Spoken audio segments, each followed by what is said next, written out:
Rajasthan police SI भर्ती में जमकर नकल गिरोह है सामने आया है और बहुत सारे लोग ऐसे हैं जो बिना पढ़े सिलेक्ट हुए हैं।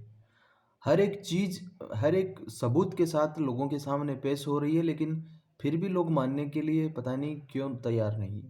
सरकारें ये तो सबसे बड़ा एक फेलियर था ना, ये उस समय की सरकार का था। कांग्रेस सरकार को इसकी जांच करवानी चाहिए थी, उसकी प्रतिष्ठा में बहुत बड़ी ये बढ़ोतरी होती। पता नहीं उस वक्त के शिक्षा मंत्री, अगर आप ईमानदार होते तो आपको सरकार ने 5 साल शिक्षा मंत्री क्यों नहीं रखा? आपको 3 साढ़े 3 साल में क्यों हटा दिया? क्योंकि आपके कर्म ऐसे थे। और ये लोग, जब ऐसे लोग सियासत में होंगे तो बंटाधार होगा, गरीब तक लोग नौकरियां पहुंच ही नहीं पाएंगी। वसुंधरा सरकार में क्या हुआ था? 2013 की वसुंधरा सरकार में गली गली से लोग नौकरियां लगे। और कोई भी सरकार हो, कोई भी वैकेंसी हो, सीधा सा मतलब ये है कि अगर किसी वैकेंसी में गांव के गरीब बच्चों का, गांव के मिडिल क्लास बच्चों का अगर सिलेक्शन नहीं होगा तो उस ऐसी नौकरियां निकालने का कोई मतलब नहीं है। और जब तक, तभी तो लोगों तक पहुंचेगी ये चीज़ें।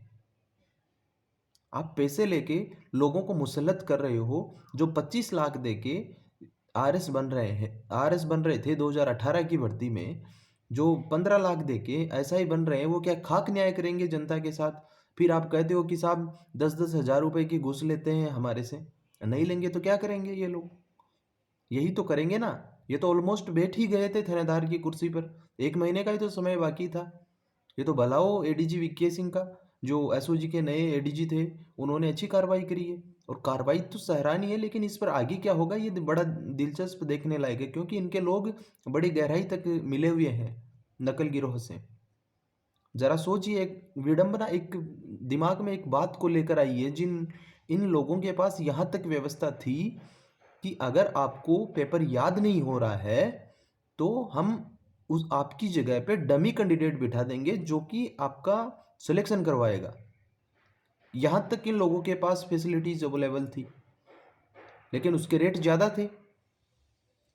और ऐसे लोग क्या ही करेंगे यार प्रशासन में, जिनको 200% तक नहीं याद हो रहे, ऑब्जेक्टिव पर्सन तक नहीं याद हो रहे, वो क्या ही लोग कर लेंगे? ये बताओ मेरे को, क्या कर लेंगे? वो कुछ नहीं होगा उनसे सिवाय उसके रिश्वत के, इससे ज़्यादा कुछ नहीं होगा। 2021 में 859 पदों पर भर्ती थी और ये एग्ज़ाम होनी थी 13 सितंबर, 14 सितंबर और 15 सितंबर। मेरी एग्ज़ाम थी 13 सितंबर को जोधपुर में, बरकतुल्ला स्टेडियम के पास में एक स्कूल है, आगे है, उसी साइड में है, उसका नाम मैं भूल रहा हूँ, वहाँ पे एग्ज़ाम थी। जिन बंदों की 13 सितंबर 2021 को एग्ज़ाम थी, कम तकरीबन 2-2.5 लाख बंदे तो होंगे 7 लाख में से, एक भी बंदा सिलेक्ट नहीं हुआ, 1% बंदा भी सिलेक्ट नहीं हुआ उनमें से। 50 बच्चे भी उस दिन के एग्ज़ाम में सिलेक्ट नहीं हुए। शर्म आनी चाहिए। जबकि जो 15 तारीख को एग्ज़ाम था, 15 सितंबर को एग्ज़ाम था, उसमें से 50% ऐसा ही सिलेक्ट हुए, और बाकी जो बचे वो 14 तारीख वाली को। शर्म आनी चाहिए यार। सिस्टम, उस समय नागौर के कोई डीएसपी थे, वो पकड़े गए थे, उन पर भी कोई कार्रवाई नहीं हुई, वहां से उनका ट्रांसफर कर दिया गया, भूल गए लोग। सीधी सी मतलब इतना बड़ा अगर मामला कोई हो गया है तो उसमें सीएम अशोक गहलोत को इंटरफेयर करना चाहिए था, क्यों नहीं करते?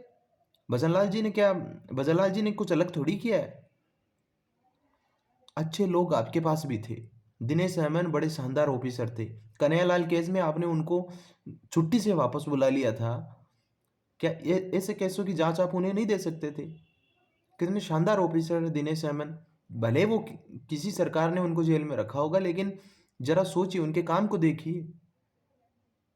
ऐसे लोगों को आपको लेकर आना चाहिए था, लेकिन आपने उन तक फाइलें पहुंचने नहीं दी ऐसे लोगों के पास। तभी तो आपसे ब्यूरोक्रेसी का मोह भंग हो गया था। खुलकर लोग सामने आने लगे थे। बड़े बड़े यूनिवर्सिटीज़ के प्रोफेसर ऑनलाइन प्लेटफॉर्म पर आके कहने लगे कि ये सरकार बहुत कुछ गलत कर रही है। यहाँ तक कि ईओ आरओ तक की भर्ती को नहीं छोड़ा आपने। हर एक भर्ती में घपला, हर एक भर्ती में घपला। 10% सीटों के बारे में कोई नहीं कह सकता, लेकिन सर आपने जो किया है वो एक बहुत बड़े मायने पर किया है। जरा सोचिए, 859 में से 500 लोग पेपर बिना दिए ऐसा ही बन जाएंगे। बड़ी वो नरेश को देख लीजिए आप, फिर कहते हैं हमारी एक जाति को क्यों टारगेट किया जा रहा है? क्यों नहीं करें टारगेट? क्यों टारगेट नहीं करें ये बताइए आप? हमारे बिश्नोई समाज को टारगेट किया जा रहा है, क्यों टारगेट नहीं करे? अच्छा, तुम चोरी भी करो और ऊपर से तुम्हारा अगर कुछ तुम एलिगेशन लगे तो बेचारे भी बन जाओ। क्यों बन जाए आप बेचारे? जी, उस बच्चे का थोबड़ा बोल रहा है, उस बच्चे का मुंह बोल रहा है, उसकी शक्ल बोल रही है कि यार मैं कि क्या हो रहा है मेरे साथ। लोग मेरे को माला पहना रहे हैं, साफा पहना रहे हैं, लोग मेरा स्वागत करें, क्यों कर रहे हैं ये? और उसके पिताजी से पूछो, उसके पिताजी का इंटरव्यू आया सामने, उसके पिताजी ने कहा कि मेरे बेटे का राजनीतिक प्रयोग हो रहा है। अरे भाई, तुम्हारे पास क्या बड़ा, तुम बड़े सेलिब्रिटी हो, तुम बड़े कोई राजनीतिक आदमी हो, तुम क्या होगा तुम्हारा, किस तरह से तुम्हारा प्रयोग होगा राजनीतिक रूप से? कांग्रेस के मिड कार्यकाल में अगर ये जांच हो जाती तो क्या वहां पे कौन से चुनाव थे? अगर हो जाती तो बता रहा हूं मैं। किस ऐसे ऐसे लोग अगर फर्स्ट रैंक, शर्म नहीं आई, जरा सी भी शर्म नहीं आई, ऐसे लोग अगर प्रशासन में बैठेंगे, कुछ नहीं, मक्कारी के अलावा कुछ नहीं करेंगे ये लोग। और सबसे बड़ा गुना है जो आरपीएस में इन लोगों का इंटरव्यू लिया है, उनको पकड़ो। जिन लोगों ने इनको सिलेक्ट किया है, जिनको भरपूर नंबर दिए हैं, उनको पकड़ो। 2018 की भर्ती में टॉपर रही थी मुक्ता राव, वो भर्ती भी, आरएस की वो भर्ती भी संदिग्ध है। 77 नंबर है मुक्ता राव जी मैडम के। और एक मंत्री के डोटासरा के बेटे बहुओं के 80 85 85 नंबर है। क्यों भाई? ज़्यादा होशियार है, बात करने का तरीका तक नहीं है इन लोगों में, और ये लोग टॉपर बने बैठे हैं। ये तो मुक्ता राव जी को लिखित परीक्षा ने बचा लिया, वरना ये तो चली जाती, 100 रैंक से बाहर चली जाती, एसडीएम बन ही नहीं पाती।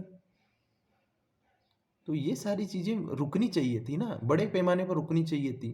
कांग्रेस को दोबारा लाने में कौन रोक सकता था? लेकिन क्या करें, ये लोग इस तरह से, मतलब इस तरह से घपला किया इन लोगों ने, खूब खूब घपला किया।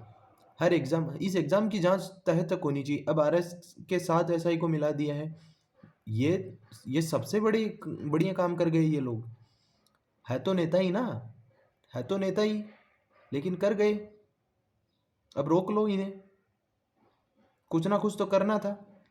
बेशक इनकी प्रतिष्ठा बढ़ी हो, लेकिन सबसे घटिया काम है ये आरएस में जोड़कर इसको। कुछ नहीं होने वाला भाई। ये लोग आने, चुनाव आएंगे, चुनाव बाद सब भूल जाएंगे। मतलब शर्म आनी चाहिए इन लोगों को। 15-15 लाख में आपने पेपर भेज दिया। आप नशे को एक बढ़ावा देने वाली कौम हो। हर भर्ती में आपने जी भर के जो किया वो किया। एक हद होती है। जय हिंद, जय भारत।